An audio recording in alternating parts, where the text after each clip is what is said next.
Hi everyone, my name is Joseph and welcome back sa aking channel.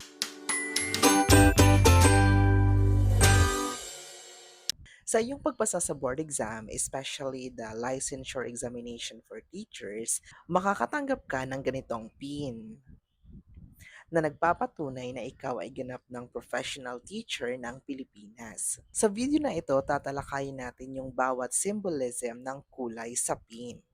Diniscuss ito during oath-taking namin and I want to share to all of you because you will be the next LPT this year.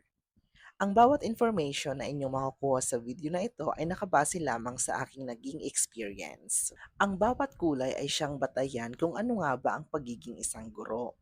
Ang kulay red ay sumisimbolo sa passion na meron ng isang teacher. Ito ay ang passion sa pagtuturo. Ito ang ating pangunahing responsibilidad sa ating mga students. Naturuan sila ng mga bagay na makakatulong sa kanila upang mapaunlad ang kanilang knowledge. Tulad ng nakaukit, isang apoy na nagliliyab na dedikasyon sa pagtuturo. Ang color blue naman ay sumisimbolo sa pagiging noble ng ating profession. Hindi ka lang teacher. Hindi lang tayo basta-bastang teacher. Hindi lang tayo nagtuturo. Hindi lang tayo nagpapa-quiz. Hindi lang tayo nagpapa-exam. Dahil ang lahat ng ating ginagawa ay para ma-ensure na ang ating mga students ay may natutunan na kanilang magagamit sa kanilang future career. Yung mga nagsasabing, ay teacher ka lang, ay edo ka lang. Huwag mong intindihin yon dahil tayong mga teacher ang nagsisilbing builders ng ating mga students kung sino at anuman sila ngayon at sa hinaharap. Ang color green naman ay sumisimbolo sa environment kung saan nag-aaral ang ating mga students. In short, ang kanilang learning environment. Kaya responsibilidad nating mga guro na panatiliing ligtas ang environment ng ating mga students.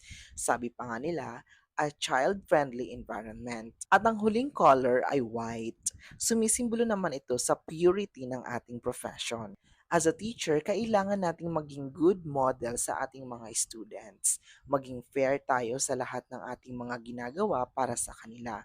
Huwag nating isali ang ating mga personal issues sa classroom dahil ang ating mga students ay pumasok para matuto sa ating lesson at uuwi sa kanilang tahanan na may saya dahil natuto sila sa iyong discussion. At idadagdag ko lang, ang circular shape sa pin ay sumisimbolo sa walang hanggang pag-aaral at pagkatuto ng mga guro at estudyante. And that's all for this video. Thank you for watching everyone. Follow for more. Happy learning everyone. Bye!